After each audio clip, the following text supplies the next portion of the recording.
Halo semuanya, selamat sore. Assalamualaikum. Sambil kita nunggu yang lain gabung ya.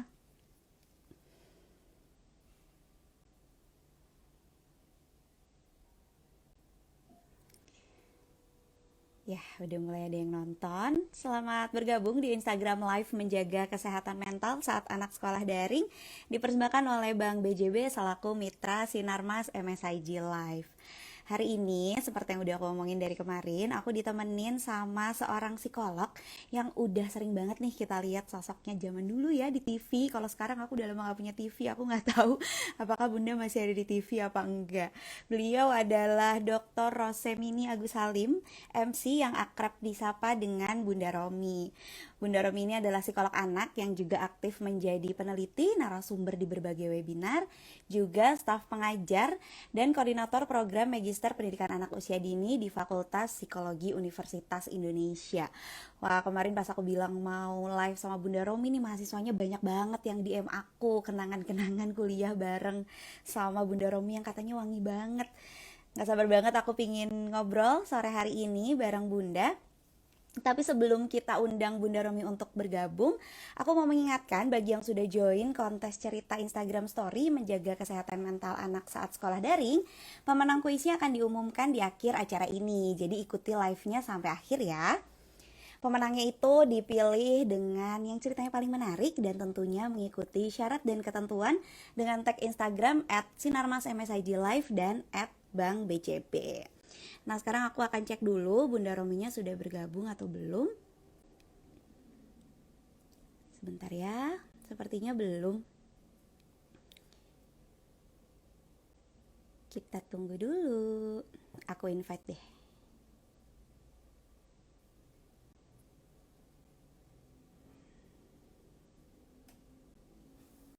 Ya, sudah aku send request. Halo Bunda.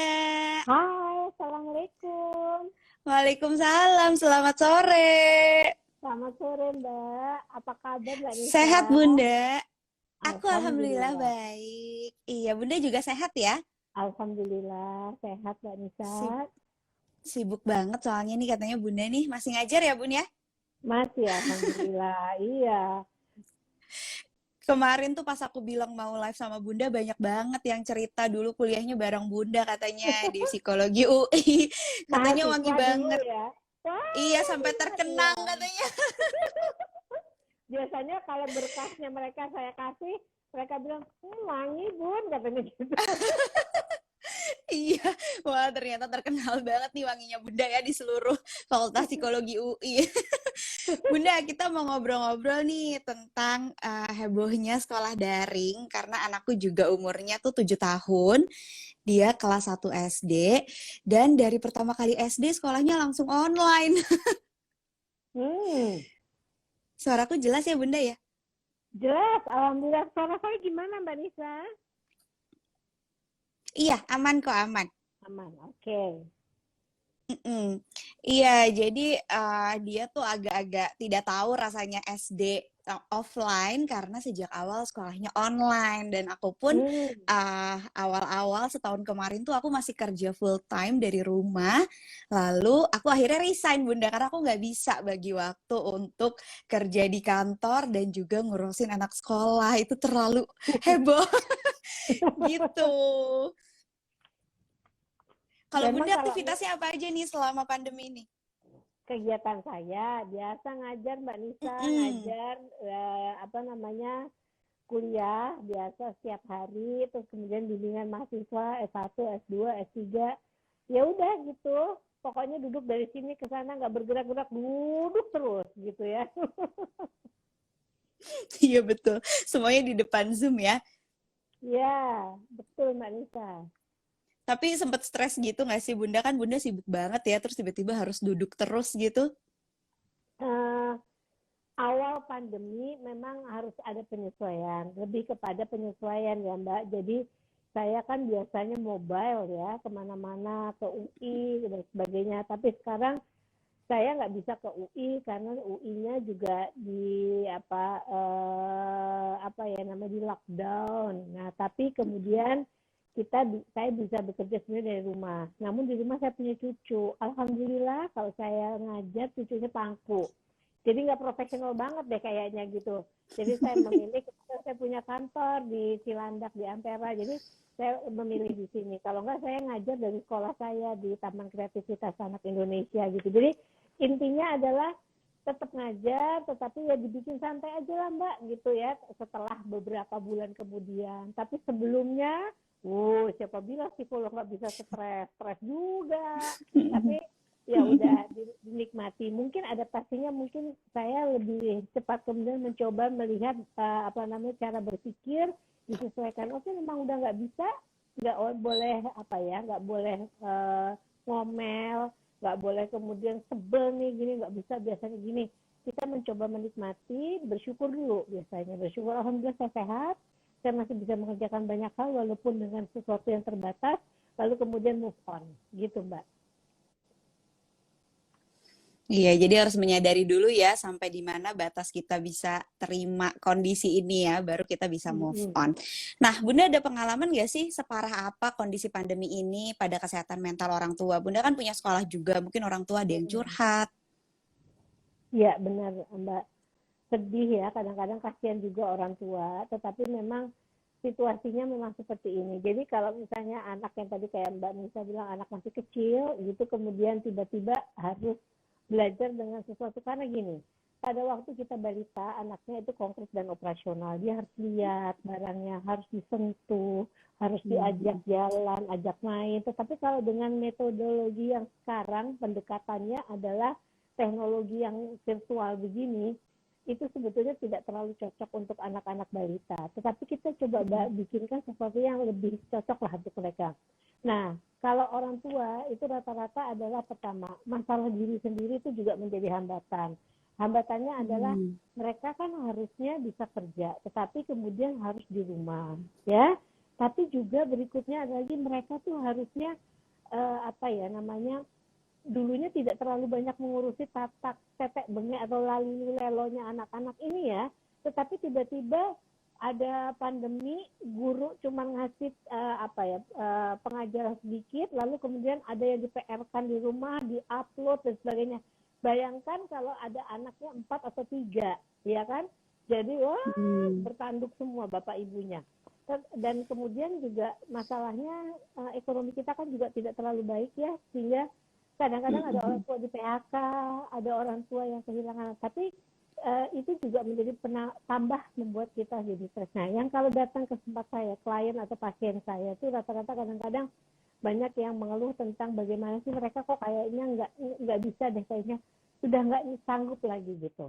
Terus kemudian ada juga banyak anak remaja yang kemudian datang karena merasa tugasnya terlalu banyak, tekanan dari orang tua tetap harus berprestasi, dan kemudian juga ada banyak tekanan-tekanan yang lain membuat mereka kemudian merasa give up, mau bunuh diri aja deh gitu. Jadi sekarang orang itu dari stres jadi depresinya itu cepat sekali, sehingga kemudian tindakannya adalah kepengen yang untuk menyelesaikan semua secara cepat gitu loh. Gitu Mbak Nisa. Waduh, kalau orang tuanya bunuh diri kasihan anaknya ya Bun ya. Iya, anak dan orang tua. Jadi itulah karena itu makanya saya berharap sih orang tua jauh bisa lebih kemudian menyikapi ini dengan lebih baik. Kuncinya adalah satu, adaptasi. Tapi untuk adaptasi itu kita harus bersyukur. Kalau kita ngomel, kita tidak mempunyai jalan keluar, terus kita hanya bercerita, dulu saya bisa gini, sekarang gini, itu jalan di tempat, ya, tidak move on. Kalau zaman sekarang anak-anak suka bilang ini apa di posisi wow gitu ya, padahal ini bukan wow banget gitu. Jadi kita memang harus membuat itu menjadi lebih baik gitu. Dan juga yang saya lihat adalah bahwa untuk bisa adaptasi dalam situasi ini orang perlu saling membantu di dalam satu rumah. Ayah membantu ibu, ibu membantu ayah, ayah dan ibu membantu anak, anak membantu ayah dan ibu. Kita harus meletakkan porsinya masing-masing supaya kita bisa lebih nyaman lah gitu Mbak. Mm-mm. Jadi komunikasi dengan suami juga harus lancar ya, karena itulah kunci justru untuk membesarkan anak. Lagi pula kita di rumah Betul, terus ya, bertiga betul. terus bun lu lagi gitu. Kalau Iya, kalau kalau komunikasi sama suami nggak baik itu pasti akan repot banget. sangat. Mhm. Nah, terus tadi kan Bunda sempat mention adaptasi ya. Gimana sih realnya gitu proses adaptasi yang harus kita lakukan? Karena kan masih banyak yang kaget, sampai-sampai banyak yang denial gitu. Ah udah ah bodo amat, aku masih mau pergi-pergi aja, mau keluar-keluar aja karena nggak sanggup untuk adaptasi di rumah. Itu gimana sih Bunda realnya tuh adaptasi untuk proses ini tuh? Mbak, suara saya clear nggak? Agak kresek-kresek tapi sebetulnya kedengaran sih Bunda nggak terlalu parah. Resek-resek, kenapa ya? Sudah bisa lebih baik ini, Mbak? Eh, Tadi lebih enak Bunda. Oh, tadi lebih enak. Gini? Nah, gini lebih Oke. enak, iya. Mm-mm. Oke. Jadi kalau ditanyakan apakah namanya adaptasi itu udah kita kan menyesuaikan diri ya. Jadi segala sesuatu yang kita alami itu bisa dengan penyesuaian. Kadang-kadang gini, menyesuaikan diri kita anggap dari angle-nya hanya kepada kita aja. Kita lupa bahwa anak kita juga menyesuaikan diri. Kita lupa teman hidup kita menyesuaikan diri juga. Jadi penyesuaian diri 3 orang ini apa ya namanya lingkungan keluarga yang terdekat itu mbak kita di rumah ART kita itu juga masih sedang menyesuaikan diri tadinya aman tentram terkendali seharian bapak ibunya ke kantor ini sekarang dipantau terus bapak ibunya jadi titi teliti semua sampai salah letak aja diteriakin. Nah itu juga sedang adaptasi jadi kita sama-sama mengadjust semua orang yang sedang beradaptasi dalam satu lingkungan dan juga yang kalau menurut saya mengurangi stres itu kalau misalnya kita mempunyai apa ya kemampuan untuk melihat skala prioritas mana yang mau dikerjakan dulu dan mana yang belakangan. Kadang-kadang orang mikir gini, ini saya mesti kerjain ini. Ibu-ibu itu rata-rata mengatakan bahwa banyak sekali selain urusan domestik, urusan lain itu yang harus diselesaikan dalam tempo yang secepat-cepatnya. Padahal kita bisa bikin skala prioritas. Juga suami harus atau bapak mempunyai skala prioritas. Kalau bikin skala prioritas tuh ada seperti ini Mbak Anissa. Boleh saya omongin sedikit? Boleh dong, Bunda, boleh Jadi banget. Mm-mm. skala prioritas itu sebetulnya gampang tapi susah untuk dikerjakan. Karena Mm-mm. kadang-kadang orang membuat sesuatu yang skala prioritasnya nggak benar. Pertama yang harus dilihat apakah ini penting dan ini mendesak. Kalau penting dan mendesak, misalnya anak jatuh, anak kemudian mengalami sesuatu yang harus ditangani segera, mau nggak mau itu harus segera. Mm. Tetapi ada juga yang penting tetapi tidak mendesak, gitu. Ada juga yang mendesak tapi tidak penting. Mm. Misalnya mendesak tidak penting itu adalah dia masih perlu misalnya untuk menyelesaikan apa ya namanya tugas-tugas bulanan, mingguan atau anak itu bisa menyelesaikan tugasnya diupload tidak hari ini itu bisa ditunda sedikit. Kalau misalnya kemudian tidak penting dan tidak mendesak itu yang paling akhir. Nah yang kalau nggak penting itu misalnya juga adalah kayak kita mesti menjawab WA orang, baca Mm. IG-nya kita sendiri gitu kan zaman sekarang kan zaman milenial Mbak Nisa mau makan di foto cekrek upload nungguin dulu kok nggak ada yang like setelah makan selesai habis cekrek foto naikin lagi terus tungguin lagi. Nah ada kalanya kita bikin priority gitu terus kalau orang bilang saya nggak punya waktu gitu terus kita coba mengimbangi dengan apa ya namanya memetakan berapa waktu yang kita habiskan untuk melakukan hal-hal tertentu. Kecuali orang yang memang mempunyai tugas kayak Mbak Anissa melihat IG karena Anda bergerak di bidang itu. Nah itu beda. Jadi itu menjadi mungkin yang penting. Tapi bagi orang lain itu mungkin nggak penting sehingga kita nggak merasa dalam bahasa Jawanya kemerungsung deg-degan nggak jelas gitu. Itu yang harus kita bantu gitu Mbak. Jangan FOMO ya, orang lain lagi heboh gosipin apa langsung scrolling-scrolling cari tahu dulu. Padahal tidak penting dan tidak mendesak, itu benar sih. Jadi memang menentukan skala prioritas tuh ada ininya juga ya. Tapi ibu-ibu tuh kadang-kadang gini Bunda, ini ibu-ibu ya spesifik. Jadi me time tuh kadang-kadang jadi merasa bersalah. Padahal kan itu menurut aku penting ya, dalam kondisi kayak gini harus punya waktu sendiri gitu. Tapi ketika kita mulai duduk setelah seharian heboh, terus misalnya nonton drama Korea, terus jadi merasa bersalah, duh harusnya ngajak main anak nih, duh harusnya melakukan sesuatu yang lebih produktif. Nah menurut Bunda gimana sih soal me time ini? Nah, portionnya me time itu berapa lama? Dan Hmm. kemudian gini, itu kan hanya orang yang memiliki kegiatan yang tahu mana yang dia harus dahulukan dan mana yang tidak, gitu kan ya. Jadi pada waktu kita mau melakukan itu, ada masalah konflik yang ada yang kita pikirkan bingung gitu. Pertama kita petakan dulu masalahnya apa sih? Oh saya ini harus ini harus ini harus ini. Oke, coba kita bisa urutkan nggak? Bikin kemudian kita buat skala prioritas tadi. Apakah itu penting? Apakah itu urgent?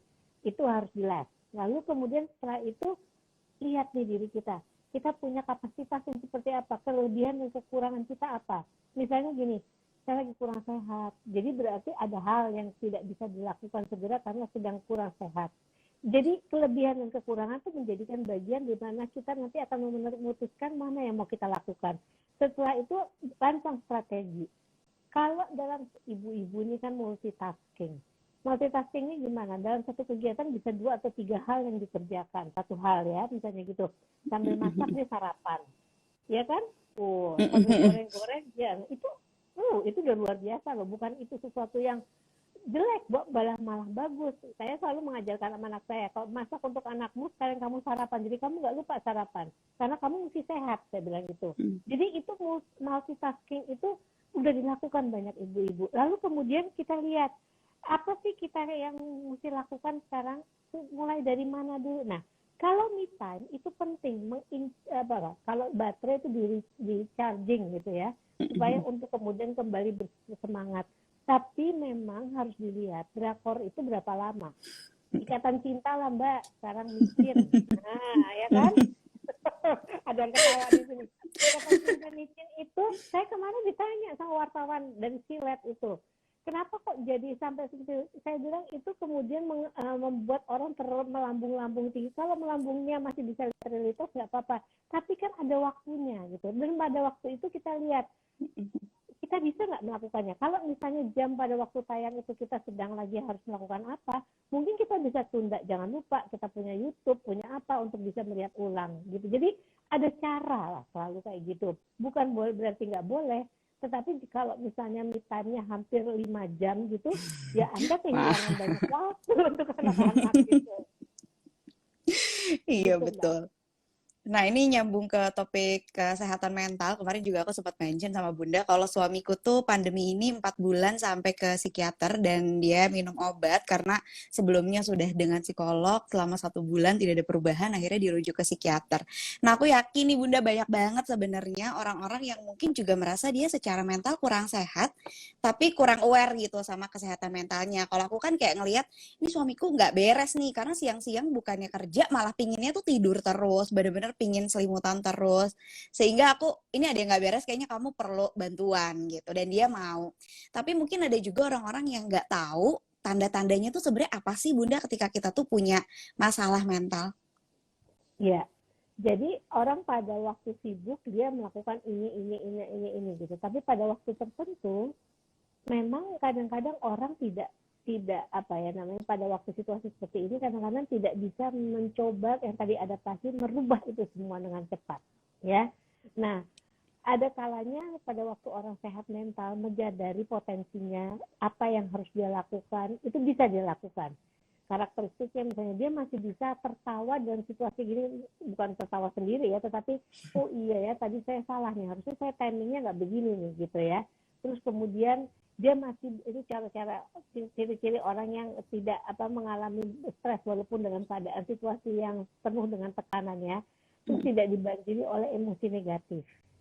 Orang sekarang ini sering overthinking. Orang sekarang, zaman sekarang sering tidak positive thinking. Semuanya negatif. Karena kita ketakutan. Nah, kecemasannya juga harus dibatasi. Jangan kecemasan tinggi sampai mengoverwhelm, meliputi semua, sehingga kita nggak bisa melakukan apa-apa, gitu ya. Jadi kayak misalnya suaminya Mbak Risa, mengurung diri di kamar, atau yang harus diajak bicara adalah kenapa ya? Kenapa kamu merasa nggak nyaman di luar? Kenapa kamu merasa kayaknya nggak punya kemampuan untuk beraktivitas? Gitu. Jadi kalau kita ke psikolog, memang bedanya dengan psikiater, psikolog tidak akan memberikan obat. Obatnya adalah saran. Kalau saya ada klien atau pasien saya datang, saya kasih saran ini nih. Lalu setelah ketemu lagi saya tanya, ini yang ini dikerjakan sampai berapa lama? Bahkan kadang-kadang saya suruh bikin logbooknya, gitu. Karena dengan demikian saya tahu perkembangannya sampai di mana. Karena sometimes orang dikasih saran, alhamdulillah nggak dikerjain, Mbak. Terus lalu Iya, kemudian betul. datang balik ya. Saya selalu tanya, gagal Bu, udah berkali-kali coba, berapa kali? 2 kali. 2 kali kamu anggap gagal gitu. Jadi kadarnya juga untuk mengatakan gagal menurut saya terlalu dini untuk mengatakan gagal. Pertanyaannya belum selalu effortnya cukup gitu. Memerangi diri itu jauh lebih besar, lebih sulit daripada memerangi orang di lingkungan. Karena kalau diri kita nggak ngelihat dan kita nggak nyadar bahwa kita itu harus lakukan sesuatu dengan yang ada dalam diri kita. Orang mager, malas gerak, itu juga kejadiannya adalah seperti itu. Di mana dia tidak tahu apa yang dia mesti lakukan dan kenapa dia harus melakukan itu. Nah, makanya manusia itu harus ada tujuan. Dan yang saya sarankan ya untuk bisa survive ya di dalam situasi seperti ini agar sehat mentalnya itu harus memiliki keterampilan yang namanya life skill, keterampilan hidup, Mbak Anissa. Karena keterampilan itu membuat orang bisa survive dalam situasi apapun. Ada banyak hal yang harus dipelajari dalam lingkungan. Nah ini rupanya nggak kita pelajarkan, tidak berikan kepada anak-anak kita. Saya ambil contoh ya, anak tuh dari kecil nggak pernah diajarkan untuk, kalau di dalam life skill tuh ada target. Apa yang mau dilakukan. Kalau ada masalah gini, kira-kira dia melihat dari situasi kiri kanan, ini masalahnya apa ya, itu satu. Lalu kemudian apa ya yang saya lakukan, itu targetnya dia. Kemampuan dia untuk berkomunikasi itu harus diajarkan, mengatakan apa yang dia, jadi kalau orang bilang apa yang kamu rasakan, yang nggak ngerti rasanya kayak begini, nggak karu-karuan, ya susah, nggak bisa dibantu. Tetapi kalau dia bisa spesifik, aku nggak ngerti kenapa kok orang nggak suka sama aku, misalnya kayak gitu. Nah itu kita bisa coba lihat, bantu dia menganalisir.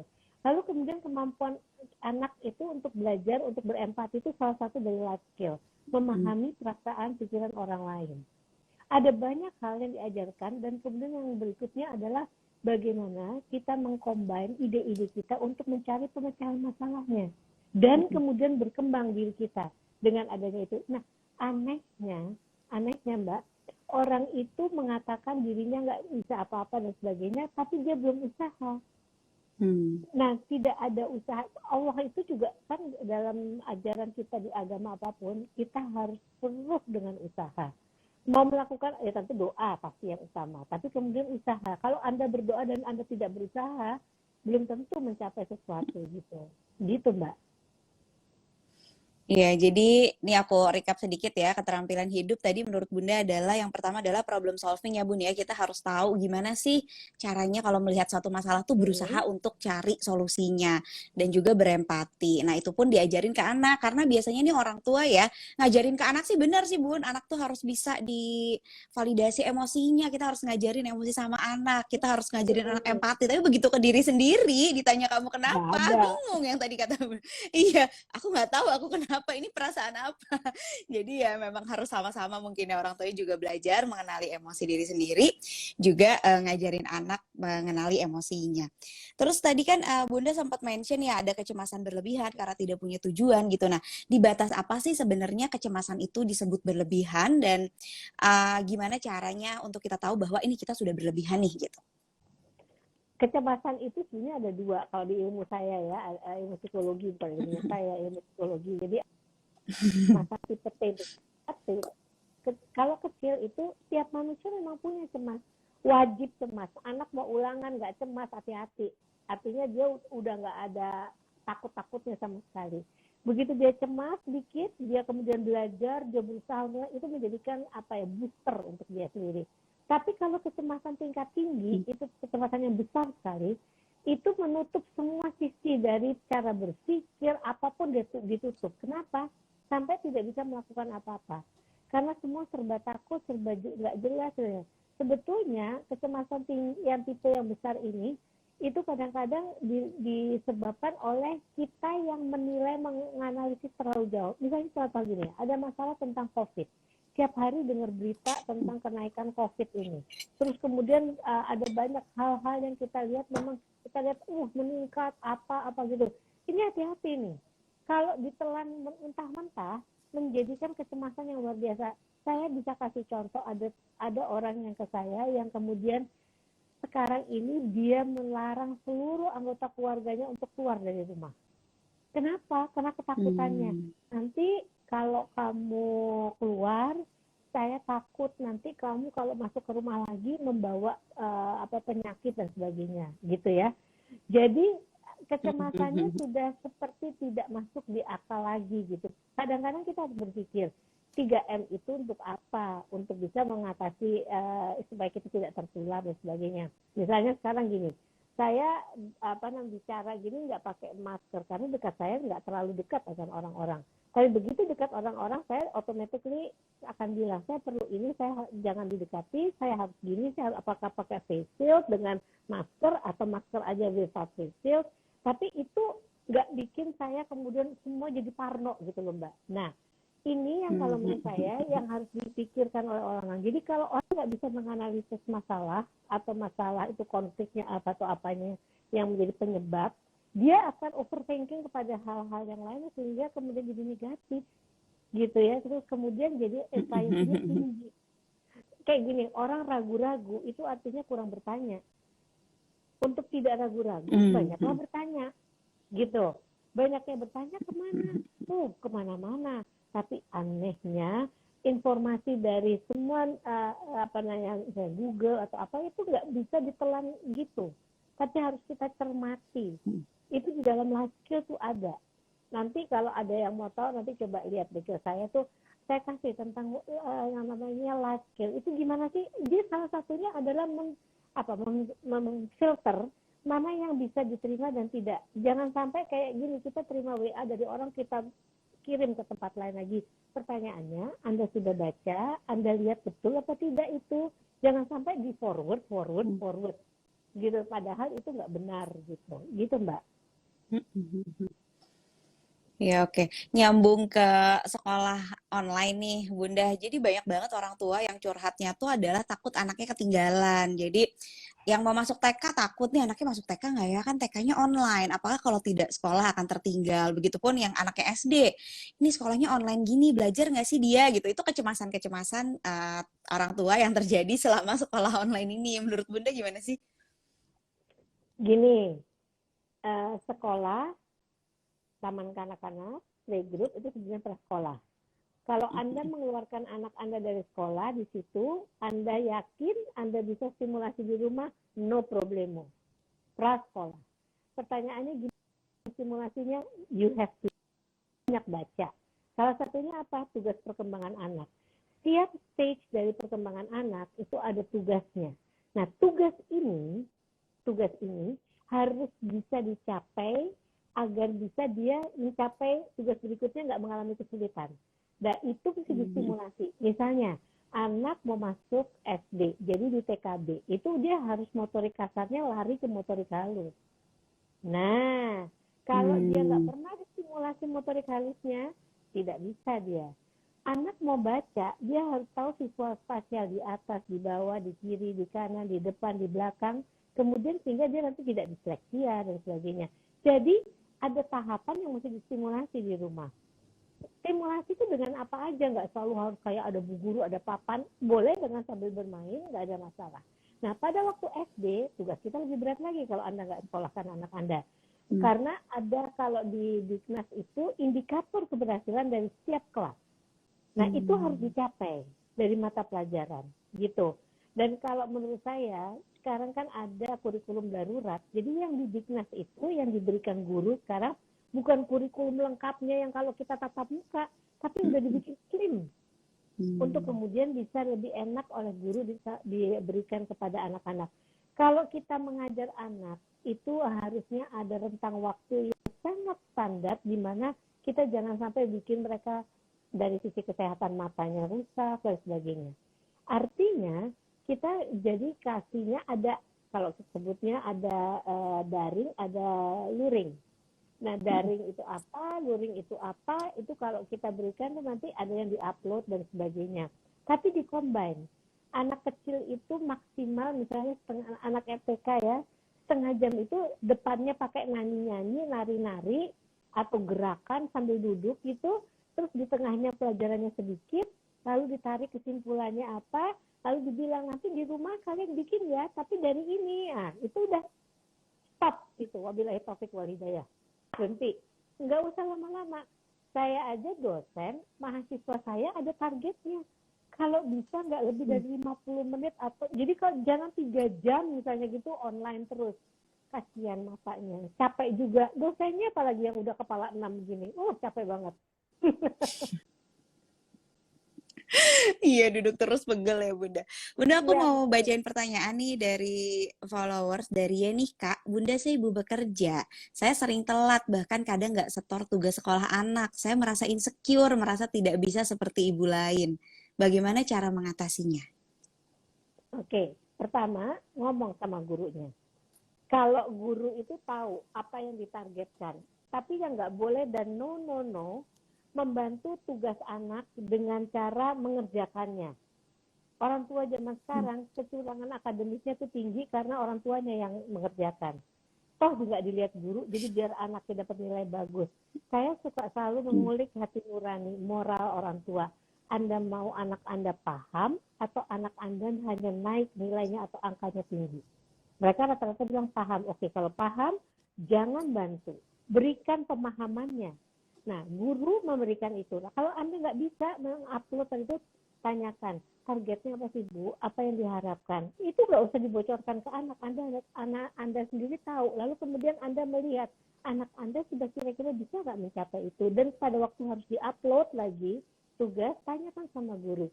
Bu, kalau saya nggak sempat hari ini karena saya bekerja, kapan maksimal bolehnya gitu. Ada tenggang dari guru, tenggatnya waktunya itu bisa agak dimolorin. Kenapa ada deadline? Kalau nggak ada deadline, Bu, Bapak semua, nanti semua orang nggak ngumpul-ngumpulin, kasihan gurunya kapan nilainya. Tapi kalau kita ada sesuatu dan lain hal, gunakan kemampuan bicara kita. Itu di life skill ada, di mana kita mengatakan bagaimana cara mengatasinya. Dan nanti dapat informasi akan bantu banget gimana caranya itu. Ya. Dan kadang-kadang mungkin datang dari diri sendiri juga ya Bun. Sebenarnya mungkin Iya. gurunya nggak ada paksaan apa-apa, sekolahnya juga nggak maksa gimana-gimana. Cuma kita aja yang membandingkan kan, kok ibu-ibu lain bisa, tapi kok aku enggak gitu. Nah, perasaan-perasaan seperti itu sih yang biasanya muncul. Itu kan ada lagunya, Mbak. Jangan-jangan samakan tuh lagunya. Aku dengan yang lain, ya kan? Iya betul. Jadi jangan samakan, beda. Tiap rumah tangga beda-beda, tiap orang beda-beda. Anda juga lihat anak Anda berbeda dengan anaknya tetangga atau anak teman itu.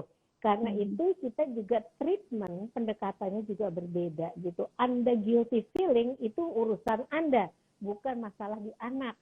Jadi harus dipecah. Iya betul. Ada takutnya apa sih? Takut dikatakan orang ibu yang nggak berguna atau apa gitu.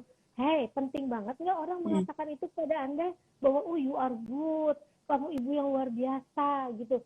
Penting itu dikatakan. Lebih penting mana dengan kamu di rumah memang betul-betul memberikan maksimal untuk anakmu gitu. Jadi saya kadang-kadang gini, jangan menilai diri Anda hanya untuk aksesorinya. No, Anda lebih baik ke kontennya. Itu, saya punya waktu sedikit. Yang tadi saya bilang, cara memecahkan masalah itu harus lihat potensi diri, kelebihan dan kekurangan saya. Saya orang bekerja, saya punya waktu cuma segini, tapi saya mau maksimalkan untuk anak saya. Good. Apa yang bisa kita lakukan maksimal? Gitu. Makanya prioritinya dijelasin. Jangan bolak-balik Instagram. Bolak-balik misalnya itu kalau Anda nggak butuh banget, kecuali Mbak Anissa memang dalam itu bidangnya. Jadi ada portion yang harus dilihat gitu. Terus kalau misalnya ada ibu-ibu tuh yang kadang-kadang bolak-balik kembali ke saya nggak anti drakor, saya nggak anti ikatan cinta atau apa. Saya ditanya kok tentang itu, sampai saya harus nonton ya itu ya. Tetapi intinya gini, jangan itu kemudian menjadi sesuatu yang lebih banyak porsinya dibandingkan tugas kita yang lain, gitu. Kalau Anda ketinggalan pada waktu itu, Anda tahu teknologi udah segitu hebohnya, YouTube itu ada terus. Tinggal klik itu pada waktu Anda senggang atau Anda tidur, anak-anak Anda udah tidur semua, you are free, and then you can watch the movie. Gitu menurut saya. Ya, balik lagi ya ke kontrol diri juga ya, Bunda ya harus tetap tahu batasan-batasannya tuh apa gitu. Lalu ada dari Ya, Tia ada yang nanya Agustia. nih. Iya, gimana? Iya, Bunda ada dulu yang boleh? nanya. Iya, ada yang nanya nih Mbak, life skill diajarkan dari usia berapa? Mm, Dari balita. Hmm. dari Iya, lahir. dari balita. Jadi misalnya gini ya, saya ngelihat anak ya, ini kebetulan di sekolah saya Mbak Nisa. Jadi waktu itu anak itu masuk belum kenalan sama teman-temannya, dicuekin sama teman-temannya. Anak ini kecil, memang kecil sekali, kurus gitu, dan teman-temannya lebih gede dan lebih gesut gitu. Cuman yang hari pertama dia diam, hari kedua, hari ketiga dia analisis. Ini life skillnya dia. Dia analisis, oh orang-orang nggak ngajak saya karena mereka nggak kenal saya, gitu ya. Itu saya tahu setelahnya dengan gayanya Abasa. Tapi analisis saya ini saya ngomongin seperti Romi ngomong ya. Terus kemudian dia melihat, dia minta sama gurunya kertas origami. Ini belum sampai 4 tahun, belum sampai 5 tahun anaknya. Origami itu dia bikin seperti kayak ini ya, kotak-kotak yang bisa digini-gini di tangan gitu. Dia bilang sama temannya, aku dong punya gini gitu. Teman-temannya dia belum kenal atau temannya yang belum kenal dia. Lalu temannya mendekat ke dia. Apa itu? Ini kayak gini, bisa gini, kayak bisa dimakan tangan kita gitu. Mau nggak aku ajarin? Jadi pertama dia memetakan masalahnya. Oh, temen nggak mau ke saya karena dia nggak kenal. Satu. Yang kedua, bagaimana caranya ya saya untuk bisa mau kenal sama dia? Dua. Ketiga, dia omongin. Kamu mau nggak belajar ini? Kemampuan komunikasinya. Lalu ide itu adalah dia dapat dari ibunya. Dulu diajarkan sama ibunya. Dia praktekkan, dia dikombin dengan menyelesaikan masalah ini. Lalu kemudian dia mengempati. Tadi temannya, oh ya teman saya nggak salah, dia karena nggak kenal saya maka dia tidak mau gitu. Lalu setelah itu dia ajak temannya untuk belajar itu dan kemudian dia jadi teman dan jadi apa ya, leadernya dari anak-anak itu. Anak si kecil kurus itu. Jadi can you imagine kalau kita memiliki life skill, kita bisa mengatasi masalah. Jadi dari usia dini. Dan itu gak akan bisa kalau kita tidak ajarkan dan kita contohkan pada anak-anak kita. Dia tahu targetnya, dia harus menarik teman untuk kenal dia. Nah anak zaman sekarang kalau misalnya kayak begitu kan guling-guling, nangis karena nggak ditemenin teman atau ngadu ke gurunya. Anak ini nggak mengambil langkah itu. Dia analisis gitu. Misalnya seperti itu Mbak. Mau nggak Mbak pertanyaan yang belum ada tadi Mbak Anissa? Iya, ini anaknya ngambek nih, Bun, kayaknya. Tia Agustia, Bunda gimana mengajarkan anak yang saat kesulitan memahami pelajaran malah ngambek dan kabur, kayak yang Bunda sebut tadi nih. Terima kasih, Bunda. Iya. Jadi anak jadi nggak suka belajar karena belajar itu membuat dia nggak nyaman gitu. Kita harus bikin situasi belajar nyaman gitu. Misalnya gini, nah kalau kamu cepat selesai belajarnya, kita coba yuk nanti kita melakukan apa gitu. Jadi dia punya semangat luar biasa. Misalnya seperti itu. Dan pada waktu gini, dulu zaman sebelum pandemi, kita larang anak pegang gadget. Ya, kita larang anak megang gawai. And right now kita malah provide anak dengan itu. Kita minta anak mengerjakan itu. Betul nggak Mbak? Artinya apa coba? Artinya sebetulnya ada peralihan. Nah sekarang gimana rambu-rambunya? Makanya anak itu diajarkan rambu-rambunya. Selama pakai itu boleh do and don'ts-nya apa? Kenapa tidak bolehnya? Kenapa dia diajarkan untuk membatasi diri dengan itu? Tapi kalau kita suruh dia membatasi diri dengan tidak menggunakan gadget terus, make sure, yakinlah Anda punya serangkaian kegiatan yang sangat menarik untuk dia. Misalnya gini, kamu nggak ingin tadi kita main bola yuk di luar. Mungkin di luar itu bukan di luar lapangan, cuma di garasi atau kemudian melakukan apa gitu. Contoh Mbak, ada pasien saya bilang, Bu Romi saya udah nggak tahu mau lakukan apa dengan anak saya. Ya Allah nih orang kok nyerah banget. Saya bilang gitu. Ibu bisa bantu anak ibu belajar bercocok tanam. Terus dia bilang saya tinggal di apartemen Bu Romi. Tumbang tanya Bu tahu pot? Saya tanya gitu. Pot tahu nggak? Ibu pernah dengarnya namanya pot? Iya Bu untuk bunga. Tapi saya nggak punya. Ibu punya bekas tempat susu? sampai saya gemes gitu. Orang tua tuh harus kreatif ngajarin anak bercocok tanam besar, lempot aja bisa. Saya dulu nanam padi karena anak saya tanya, nanam padi bisa nggak ya Ma di pot? Bisa, saya bilang. Cuman kita pindahkan tempatnya aja gitu. Jadi orang tua harus punya kemampuan inisiatif yang luar biasa. Berikutnya Mbak, satu lagi adalah kalau kita ngelihat bahwa anak kita ini sedang nggak nyaman karena Zoom dan sebagainya, bilang sama gurunya. Sehingga di dalam pada waktu dia sedang belajar, gurunya bisa manggil dia. Gitu. Hei, tadi katanya siapa ya yang coba ambil cerita di rumah tadi dia bikin sesuatu yang baik apa? Sehingga gurunya mengangkat dia. Pasti dia akan rindu sama gurunya untuk selalu dipanggil. Gitu, Mbak. Jadi communication dengan guru juga harus ada supaya kasih tahu bahwa ini lagi nggak mood nih. Makanya kalau kita meletakkan meja untuk anak belajar dengan device atau gawai atau apa di depannya, kita harus yakin anak itu kelihatan mukanya sampai ke sini. Jangan hanya kelihatan sini, Mbak. Karena letaknya terlalu rendah, cuma kelihatan ubun-ubunnya. Kita nggak pernah tahu dia tidur atau dia main mobil-mobilan di bawah. Gitu. Iya. Terlalu semangat Iya, ya Mbak aku saya. juga setuju banget sih sama ngobrol. Nggak, seru banget Bunda. Karena aku juga waktu pertama kali anakku masuk SD, aku tuh khawatir kan dia tuh bisa nggak ya masuk SD online gini. Jadi aku minta one on one sesi sama guru-gurunya. Terus aku bilang, ini nanti kalau nggak bisa ngikutin pelajaran tolong dikasih tahu ya miss-nya. Terus pokoknya aku menganggap ini anakku tuh anaknya kinestetik soalnya Bunda. Jadi dia nggak bisa diem gitu kan. Tapi ternyata karena aku juga komunikasi sama gurunya, aku bilang sama gurunya kalau dia kinestetik, kalau dia ada SPD juga Bunda, dia ada sensory processing disorder. Jadi gurunya pun bisa lebih paham sehingga tahu gitu harus menghadapi anak ini seperti apa. Nah, jadi mungkin di sini ibu-ibu, ayah-ayah yang merasa sekolahnya tuh kok gini banget, mungkin bisa minta sesi one on one sama wali kelasnya karena itu tuh ngaruh banget sama proses belajar anak ke depannya gitu ya. Betul. Ini selanjutnya ada dari Leilana Putri. Bunda, anakku kelas 3 SD sampai nangis karena sekolahnya online. Apakah itu termasuk terganggu kesehatan mentalnya atau kenapa ya? Oke, nangis itu kan bisa penyebabnya macam-macam, Mbak. Pertama, kalau kita pun di rumah, make sure habit, kebiasaan tetap dijaga. Pagi harus makan, minum, mandi, lalu baru kemudian on screen. Jadi jangan sampai Anda merubah kebiasaan itu karena pada waktu nanti sekolah Anda punya masalah baru lagi nanti. Nah, anak kadang-kadang karena biasa diberikan ya udah deh, kalau lagi kamu nggak on screen, kamu boleh tidur lebih lama. Enggak. Karena anak habitnya itu masih harus dijaga. Kebiasaannya harus dijaga. Jadi disiplinnya itu harus ada. Sampai nanti kemudian kita, karena gini, kalau dia lagi nggak on, karena dia masih ngantuk dan sebagainya, tentu dia cranky. Cranky itu apa ya? Pokoknya nggak cengeng, nggak mau dan sebagainya, gitu, tantrum gitu. Nah itu yang menurut saya kita yang harus menganalisis kenapa penyebabnya. Kita harus berempati pada anak, ya.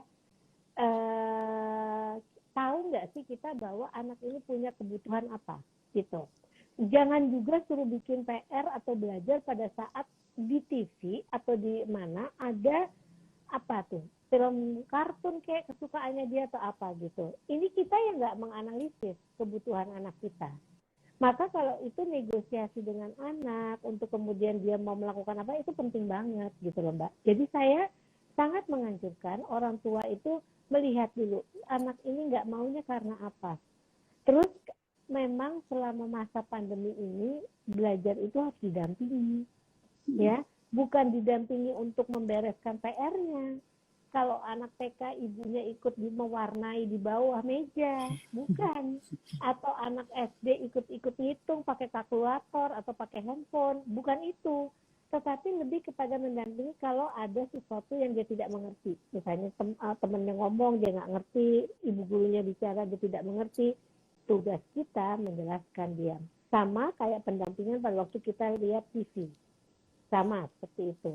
Ada hal yang anak tidak tangkap. Kenapa tidak ditangkap? Perkembangan kognitif itu berkembang. Sehingga pada tahap balita-batita, dan juga SD kecil, itu tingkat perkembangan kognitifnya masih konkret dan operasional. Jadi konkret gitu. Gitu Mbak Anissa. Jadi memang rutinitas itu penting banget ya, apalagi anak kecil jam malam tidur salah aja tuh besoknya bisa jadi masalah ya Bunda ya, karena Cranky. siang-siang. Jadi memang kebutuhan fisiknya dulu mungkin harus dipenuhi, apakah anaknya ngantuk, apakah anaknya lapar, lalu kebutuhan emosi sih biasanya ya. Sudah dipeluk kah, sudah disayang-sayang kah, atau ini jangan-jangan gurunya di kelas juga menuntut ngerjain tugas, ibunya juga di rumah nuntut ngomel-ngomel, kan anaknya jadi stres ya. Kalau kayak gitu kebayang. Jadi memang harus kita juga yang bisa menjaga emosinya. Nah, ini nyambung nih Bunda sama pertanyaannya Tria Yudia. Bunda, bagaimana cara anger management bagi seorang ibu? Karena di masa pandemi ini jadi lebih sensitif dan sering banget marah-marah. Ya memang sih, ibu gini, pekerjaan ibu itu pekerjaan yang luar biasa. Bapak juga loh ya. Jadi ibaratnya Anda jangan pernah, misalnya kalau wanita nih kadang-kadang gini Mbak Nisa, saya kerja untuk kamu ya nak, jadi kamu harus mengerti, memahami. Enggak begitu, anak memang nggak mau ngerti, siapa suruh kerja, itu ibaratnya gitu kalau anak bisa ngomong. Tapi kan kita harus melakukannya seperti ini, bahwa anak itu sesuatu investasi manusia yang paling besar, yang paling berharga. Salah kita mengasah atau menstimulasi anak, salah kita mengasuh anak, insya Allah Anda akan lihat seumur hidup Anda sampai Anda menutup mata. Pada waktu anak Anda besar, anak Anda tidak bisa mengambil keputusan. Pada waktu anak Anda besar, anak Anda tidak mandiri. Pada waktu anak Anda besar, anak Anda tidak bisa membantu orang lain, tidak berempati pada orang lain, tidak bisa menjadi anak soleh atau soleha. Itu yang akan Anda lihat sampai Anda menutup mata. Jadi kalau kita mengatakan ya kita berat kan lagi kerja, Anda tugasnya membagi waktu. Setelah Anda mengatakan saya mau bekerja, Anda harus mengukur diri dulu, Anda mampukah kalau Anda bekerja dengan memiliki 3 anak misalnya kayak gitu. Kalau Anda mampu, Anda ambil itu, ya Anda harus komit gitu ya. Tapi juga kita bisa mengatakan bahwa kalau di rumah ada yang bisa kita delegasikan, kita bantu delegasikan, tetapi jangan pulang berangkat kerja, Mbak titip anak ya. No, tugas perkembangan anak ada di tangan orang tua. Kalau saya selalu mengajarkan orang-orang yang ke saya, selalu bikin program untuk anak-anak kita di rumah. Kasih ke si Mbak hari ini adik belajar warna ya Mbak. Ini lagu-lagu tentang warna, tinggal ditekan ini bunyi lagunya tentang warna. Ini mainannya yang berwarna. Hari ini yang paling penting 3 warna Mbak, merah, kuning, hijau. Itu di setiap pagi makan, dicariin gambar merah, kuning, hijau. Pada waktu di kamar mandi, di akhir hari, pada waktu kita pulang, kita cek. Anak kita sudah tahu nggak ya yang merah, yang kuning, yang hijau. Kalau udah, oke banget nih. Artinya Mbak melakukan hal yang baik. Dan ternyata banyak sekali orang tua yang menyerahkan itu aja kepada asisten kita. Padahal asisten kita kan belum tentu punya pendidikan yang sama dengan kita. Nanti kalau anaknya terjadi sesuatu, kita marah-marah sama dia. Kalau menurut saya itu hal yang tidak terpuji lah bagi orang tua. Tanggung jawab adalah orang tua tetap gitu. Gitu Mbak Anissa. Wah, iya sih emang benar banget. Jadi aku juga mau Jangan berat punya anak. Mbak, jadi orang tua harus bahagia. Ya, harus happy ya. Harus menyadari kemampuan sih Bunda sebenarnya. Ya, nah ini menarik banget nih pertanyaannya Bunda dari Eva. Bun, siswa-siswa yang gak cemas kalau gak punya nilai gimana ya? Anak gak ngirim tugas tuh biasa aja. Beda zaman saya dulu telat ngumpulin tugas sudah takut. Sekarang gak sedikit siswa yang gak takut gak punya nilai. Daya juang dan motivasi untuk belajar kayak kurang. Nah, itu namanya motivasi akademik, Mbak. Motivasi akademik itu dipengaruhi oleh faktor internal, eksternal, dan amotivation. Tidak memiliki motivasi. Nah, yang harus kita tumbuhkan sebagai orang tua adalah ada motivasi internal. Internal itu apa? Mengatakan kepada dia ada rasa puas kalau dia paham sesuatu. Gitu. Kalau dia, makanya gini, ini sangat tergantung dari pola asuh kita. Kalau kita selalu bantu dia, saat kita nggak bantu dia, dia nggak melakukan apa-apa. Sehingga dia kemudian mengatakan, aku kan nggak ada mama, jadi aku nggak bisa bikin PR. Blamingnya kepada orang lain. Tapi kalau kita tahu guru memberikan tugas, itu disesuaikan dengan usia. Jadi insya Allah tugas itu sangat cocok dan sangat tepat untuk anak usia itu. Makanya apa ya, harus diajarkan gimana caranya membuat itu. Misalnya gini, mengoperate teknologi virtual itu harus kita ajarkan dulu kepada anak. Saya selalu bilang ajarkan dulu A, I, U, E, O-nya. Caranya buka screen, lalu kemudian bagaimana, ini terutama anak yang SD ya sudah ya. Kalau TK memang belum sama sekali. Kalau misalnya mau ngomong, pencet mana supaya mic-nya on. Kalau kamera on-nya di sini. Bahkan sekarang anak lebih pinter, supaya nggak dilihat gurunya nguap sambil makan bakso, dia tutup kameranya. Nah, itu kan yang kita harus sebagai orang tua kita lihat, perhatikan. Nggak boleh, nak. Mahasiswa saya di UI itu juga saya larang, karena ada peringatan semua mahasiswa yang itu harus semua on open camera. Oke. Maksudnya supaya apa? Supaya kita tahu bahwa dia memantau. Pada waktu dia tidak mengerti dan dia tidak hadir, kita kan nggak pernah tahu itu kejadiannya. Tapi kalau kita lihat semua on cam, kita lihat oh iya dia ada tapi dia tidak paham. Mungkin kita harus ulang.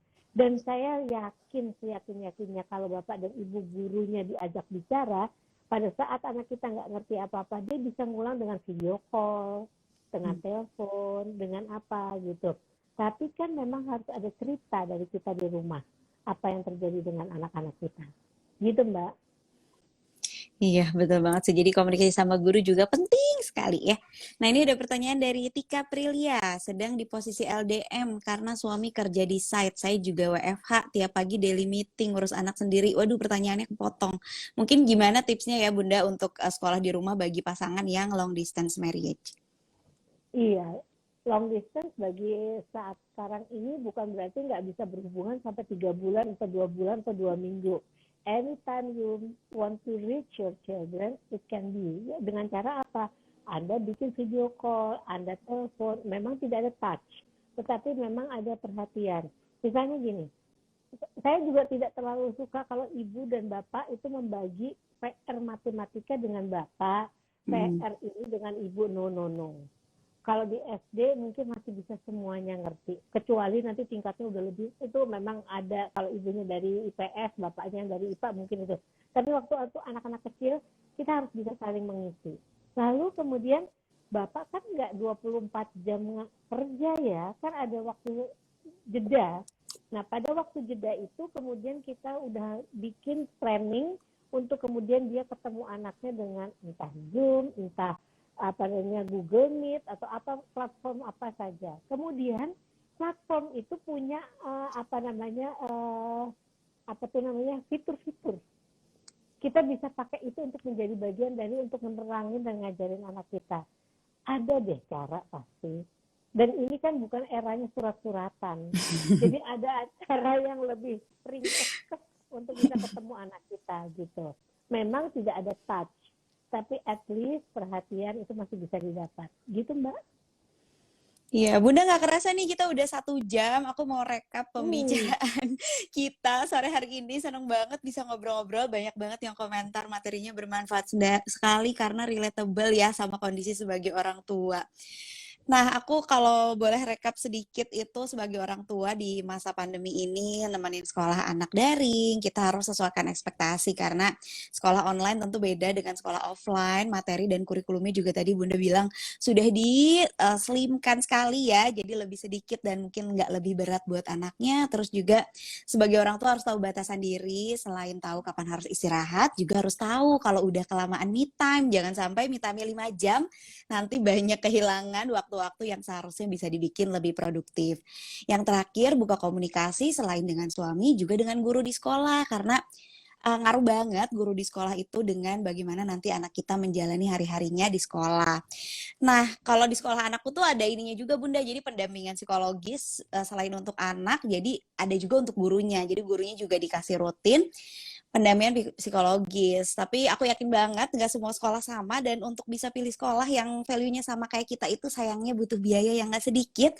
Jadi memang pendidikan anak itu harus disiapkan dari jauh-jauh hari. Nah, ini aku selalu menekankan terutama untuk ibu-ibu yang nggak punya penghasilan sendiri ya, kita pernah mikirin nggak sih kalau misalnya suami harus tutup usia lebih dulu, nanti gimana anak melanjutkan sekolahnya sampai kuliah. Nah, ini harus dipikirin banget juga karena pendidikan anak itu sangat penting dan memang tanggung jawab kita sebagai orang tua sampai dia kuliah nanti.